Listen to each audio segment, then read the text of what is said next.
Hello everyone, Radhe Radhe. कल रंग पंचमी है, तो रंग पंचमी के दिन पूजा कैसे की जाती है और कौन से ऐसे उपाय हैं जिनको अगर आप रंग पंचमी के दिन करते हैं तो आपकी बहुत सारी समस्याओं का समाधान होता है। तो बहुत सरल तरीका आप लोगों को इस वीडियो में दिखाने वाली हूँ, ध्यान से वीडियो को देखिएगा।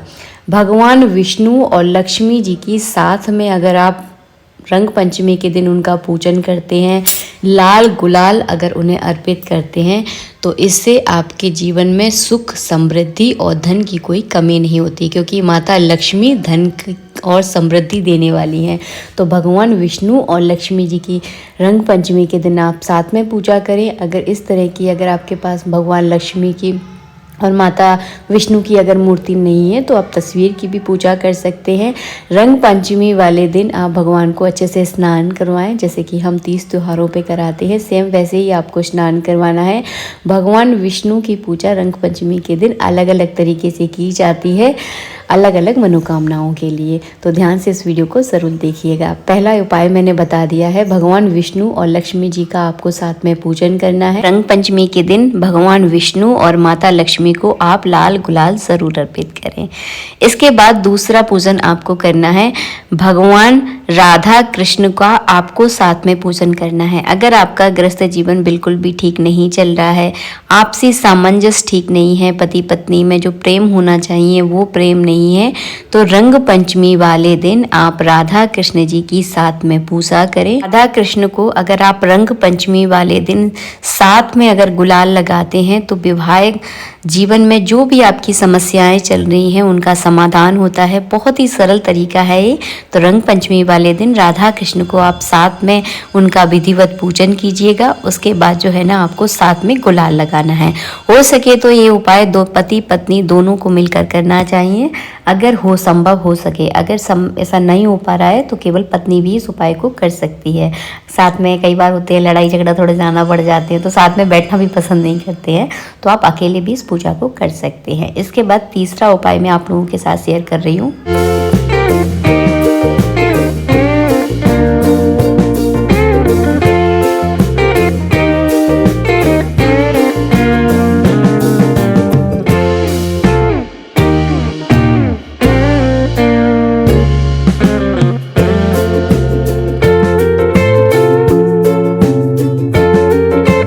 रंग पंचमी के दिन आपको क्या करना है, 1 रुपए का सिक्का लेना है, कलदार लेना है। अगर आपके पास चांदी का कलदार है तो वो भी ले सकते हैं, और एक आपको हल्दी की गांठ लेनी है। रंग पंचमी वाले दिन राधा रानी के सामने आपको ये दोनों चीज़ें रख देनी है। पूरे दिन ये चीज़ें जो है ना रखी रहने देना है, आपको बीच में उठाना बिल्कुल भी नहीं है। और फिर जो है ना शाम के समय इस हल्दी की गांठ और 1 रुपए के सिक्के को पीले कपड़े में बांधकर अपने घर की तिजोरी में अगर आप रखते हैं तो आपके घर में काफ़ी बरकत रहती है और राधा रानी की कृपा जो है ना बनी रहती है। हमारी राधा रानी बहुत ही ज़्यादा सीधी हैं, सच में बहुत सीधी हैं। इनको थोड़ा सा आप प्यार दोगे ना तो आपको पता नहीं कितना प्यार मिलेगा, बहुत ही सीधी हैं। तो बस यहाँ पे इस तरह से आपको ये तीसरा उपाय करना है घर में बरकत के लिए। बाद में अगली साल इसका क्या किया जाता है, तो अगली साल जब नेक्स्ट ईयर जब आता है तो ये सारी चीज़ें जो है ना विसर्जित ही की जाती हैं। आप इन्हें पेड़ पौधों में भी डाल सकते हैं, या अगर नदी है तो नदी में आप विसर्जित कर दीजिएगा, क्योंकि 1 साल बाद जो है ना इनका असर फिर खत्म हो जाता है। फिर दोबारा जो है ना ये उपाय किए जाते हैं, जितने भी उपाय मैं आपको बताती हूँ। इसके बाद जो है ना इस तरह से सभी भगवानों को आपको अच्छे से गुलाल लगाना है। मंदिर में ज़्यादा गंदा नहीं करती हूँ, बहुत सारे लोग पूरे मंदिर में गुलाल कर देते हैं, वो मैं नहीं करती। हल्का हल्का थोड़ा थोड़ा सा गुलाल भगवान को लगाया जाता है। और भगवान को गुलाल लगाने का तरीका ये है कि भगवान के चरणों में आप गुलाल लगाइए, खासकर भगवान के जो अंगूठे में जो है ना गुलाल लगाया जाता है। तो इस तरह से जो है ना आपको भगवान का आशीर्वाद लेना है।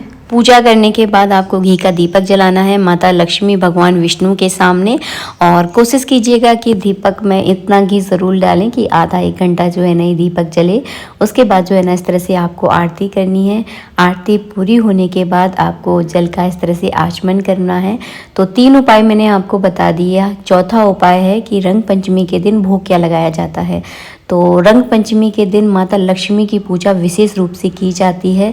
तो आप मिश्री का भोग लगा सकते हैं, बतासे का भोग लगा सकते हैं, या सफ़ेद कलर की मिठाई, या फिर आप खीर का भोग आपको लगाना चाहिए। तो इनमें से जो चीज़ आपके पास उपलब्ध हो जाए उसका आप आज के दिन भोग ज़रूर लगाएं। आप चाहे तो प्रसाद के रूप में भगवान के सामने आप कटोरी में रखकर भोग लगा सकते हैं, या आप चाहें तो इस तरह से आप हवन करके भी भोग लगा सकते हैं।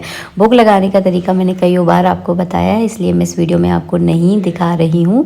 तो ये भोग जो है ना ज़रूर लगाया जाता है अपने घर में माता लक्ष्मी की कृपा बनाए रखने के लिए। रंग पंचमी वाले दिन इनमें से आप कोई भी भोग लगा सकते हैं। आपकी आर्थिक स्थिति बहुत ही ज़्यादा कमज़ोर है, पैसों की बहुत ज़्यादा तंगी है, तो आप आज के दिन कनक धारा स्तोत्र का अगर आप पाठ करते हैं तो आप सबके लिए बहुत ज़्यादा लाभदायक होता है।